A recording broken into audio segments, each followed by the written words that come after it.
Hi guys, today I'm going to talk to you about how to make an action figure display case. I got one here that I just finished. Doesn't have glass in it, but I'll show that to you here in a minute. So first off, let me kind of tell you what I was going with. When I first started making this, I wanted to make a display case. I no longer live in a place where I have a garage, so I had to be able to make it basically in my office. So that means no power tools, really. I could use power tools, I just don't like using them in my house because, sawdust and whatnot. So I wanted to get stuff that I could get cut pretty easily at Home Depot or Lowe's. And I wanted it to be able to fit on top of my bookcase. I wanted the shelves originally to be adjustable. I've since gotten away from that because I realized it was stupid. But the big part is I wanted anyone to be able to do this by just being able to go to Home Depot or Lowe's, have them cut some stuff for you, and then you come home and assemble it.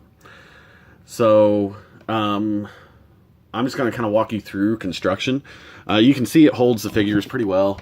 I got a couple Ninja Turtles up here. It'll have glass on the top, and I'll show that to you here in a minute, and on the sides, and like I said, I'll show that here in a minute. But I'm going to walk you through construction a little bit, kind of tell you how I did everything. So first off, it's pretty deep. So let me turn this sideways here a little bit. So what I did first was, first you got to go to Lowe's and buy all the parts. So let me kind of walk you through that a little bit. So the sides and the bottom are made out of poplar. Actually, all of it's made out of poplar wood. You can use cheaper wood if you want to, and it's up to you. The measurements are going to be how you design it, because basically everything's measured off where you're putting it. I measured mine to fit on top of my bookshelves. This can be fully painted.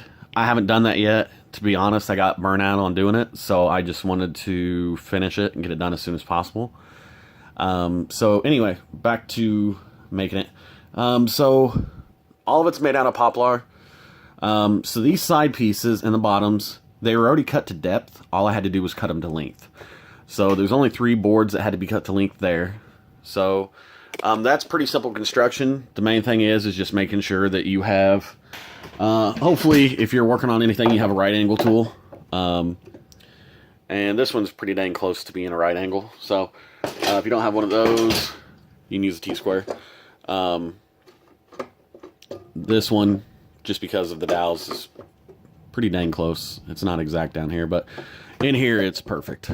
Before I put these shelves on, you can see it's perfect. So, or at least as close as it's going to get. I don't really care if it's perfect. It does the job. So anyway, so basically you decide whatever you want the base to be, because that's going to be the big part. Once you decide how big this base is going to be, then you can get started.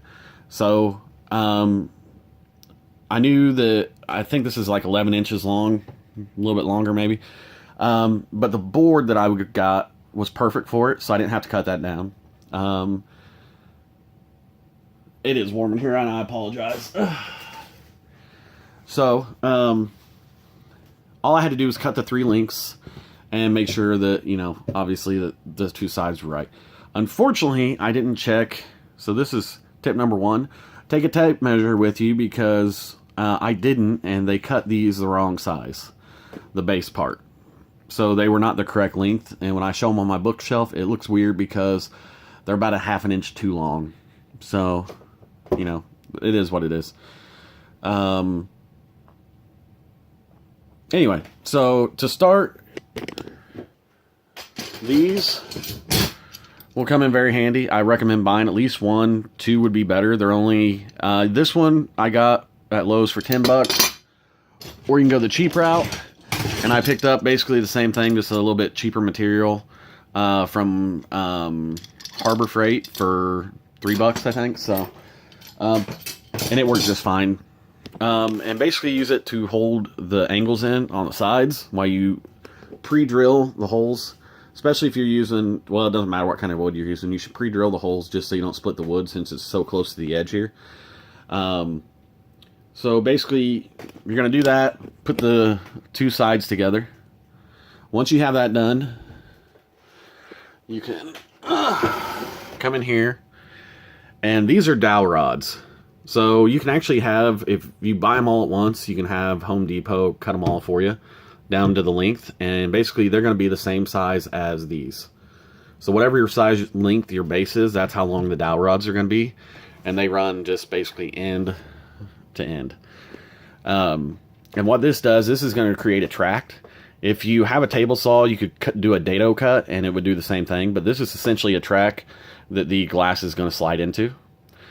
So once you do that, I stapled these in. Like I said, I kind of rushed this. You could probably be okay. One, if you have the option, if you haven't, I already had a staple gun. I didn't want to spend another 30 bucks or 20 bucks to buy another staple gun that would shoot brads. But if you have a staple gun that'll shoot brads, this will come out a lot better, I think. But you can buy a couple of these cheap clamps. And I honestly think if you just glue these in place and clamp them with several clamps. I didn't have enough clamps to hold them in place because once you clamp one side and the other side, it gets wavy in the middle. So you would need at least 3 or 4 clamps every time you put one of these down. So, and it was just more time consuming than I wanted to do, and I wanted to get this thing over and done. So that's your option. Me, I glued it and stapled it and then put a second one in. I used basically another piece of dowel as a spacer because I knew that I wanted the window to have, I built one earlier and the window didn't have enough room to slide in, and with this wood it kind of catches. So if I had a shop, I would have sanded all this wood down and kind of cleaned up these gaps. Like I said, I don't have a shop, and I just wanted to get this done and over with. I was kind of sick of messing with it after a while. Every time I went to a place to get the stuff I wanted, something wasn't working right, and it just took way longer than I ever wanted it to. But once you have the parts actually cut, it doesn't take that long. You can probably get one of these fully assembled in an hour if you have all the parts ready. Gluing takes forever, and it depends on what you want to glue. In all honesty, if you're stapling, you can probably live without the glue on any of this, but me personally, I went ahead and added glue and staples. So yeah, that makes me nervous. See how there's a gap there? That wood is just barely hanging on. So we'll see. Hopefully that seems pretty solid. It ain't going nowhere. Anyway, so this should work. So basically, these strips right here are already pre-cut to this length. So all you got to do is cut them down to this size. So I think it was whatever it ended up being.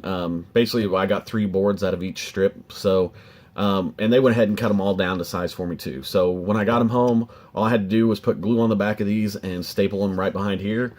They run all the way to the back of the board. And that makes the shelves to where they slide in, and that's what your shelves sit on. And they're fully adjustable, but I went ahead and glued mine in because I didn't want them to slide around. So the only downfall of this that I can see is if you had an accessory or something and it fell in the back here, it's going to be a pain in the ass to get it out. But I don't care. I'm not going to keep any accessories in here. And worst case scenario, I can fish it out somehow. So it's not like it's lost forever or anything. It's not like you'll never be able to get it back. You can always move the figures and fish it out. But other than that, this setup's working pretty good. So anyway, back to how I worked it. So put the sides in here, and I used a cut off piece of one of these as a spacer, and it just went real easy. Actually, so what I did was I basically just took one of these and used that as a spacer, butted the board up, and I glued all of these and then just flipped them over and put some staples in them, and they're holding up really well. And then up top, I ran another dowel rod, and the glass is just going to sit right on top, and it's going to use this on the back to sit on top. And since the glass is supported so well on the front up here, the top piece of glass will actually set on the front piece of glass here. So basically, whatever length, I would recommend, if you're not good at measuring, get the first dimension, cut it out, get the glass cut. And the main thing is, since you're doing this at Lowe's, you got to make sure that they cut it the right size. So make sure you figure out where the glass is going to sit. And then just basically work everything from the top over. So this is where the top of the glass is going to be. So everything runs along here and rests on the top. The first one I made a tract like I did on the front system. right up here. I made a tract, and the glass, because of gravity, it bows in the center, so it makes it one rub on the track, and it's just more of a pain in the ass. So it's just a lot easier to make everything sit on top. And that's pretty much it. You obviously want to run a support across the back. That's probably going to keep everything in from bowing out on the sides. That's basically going to keep your 90-degree angle all the way across. I'm losing my mind. I don't know what I'm saying. So anyway, and then the last piece you have to do is screw in the backer board. You can staple it in. I just ran 4 screws, 1 in each corner of it. Mainly, the main reason I did that was because I want to be able to take this out, the backer board, and eventually I'm going to paint it or do something on it so it doesn't look so bad. But yeah, so here is the full-size case, and give me just one sec. I'll throw some glass in there and show you how it works. So give me just one second. I'll put that over there so you can kind of see how it goes in the angles.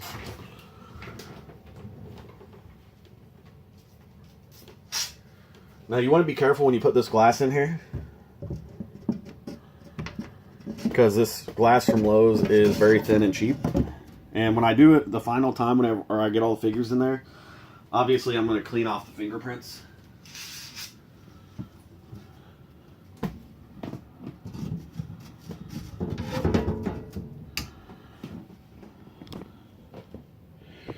So, like I said about the measurements from there, this was actually supposed to, the glass was supposed to stop and sit right on top here, but they cut it too long. So, and I had all my measurements measured, so I moved the backer board down as far as I could.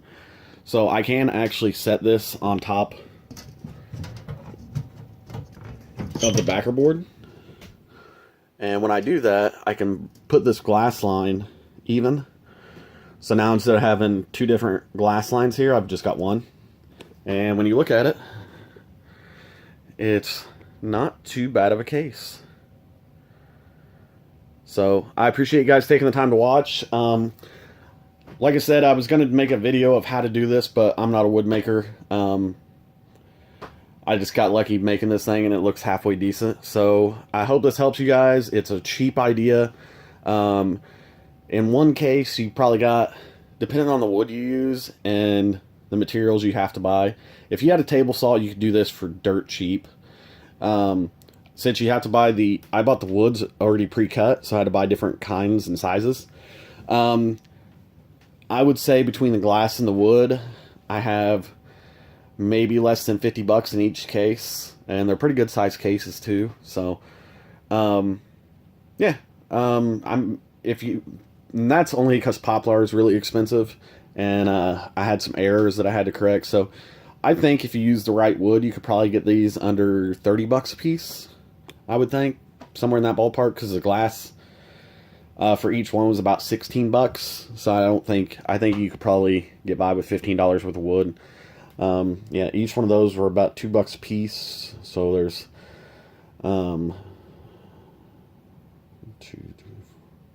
so there's 8, and yeah, I think you'd probably be $30 to $50 on each of them. So yeah, thank you for watching, and thanks, bye.